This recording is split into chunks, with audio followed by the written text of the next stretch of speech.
ใส่เสื้อลายเสื้อนะแปรงฟันทาครีมเรียบร้อยกินไข่ต้มทุกวันทุกคาบไข่ต้มมีประโยชน์ที่ไข่ต้มนะเฮ็ดให้ผิวพรรณดีบางผิวพรรณเราด้วยมันกินผลไม้ทุกมื้อนะโปรตีนผลไม้ผักมันนี่ก็ได้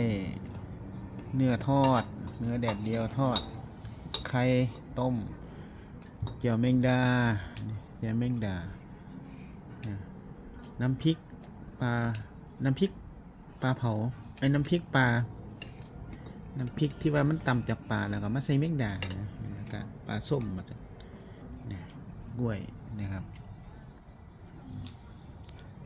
สุขภาพแข็งแรงย่างได้อยู่เข้าห้องน้ำได้สบายมีสุขโลกแล้วครับอายุเท่ามานะเพียงแต่ว่าต้องรักษาในเรื่องของการกินครับยาให้เศร้ากินหมดแล้วทุกอย่างให้กินยาสุขภาพเอาครับออกกำลังกายถีบจักรยาน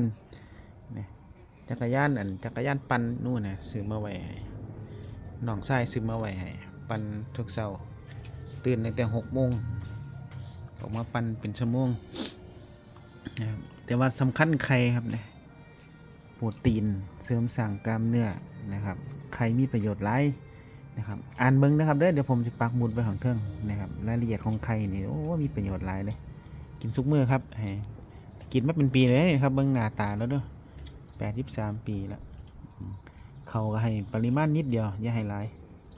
นะครับนะ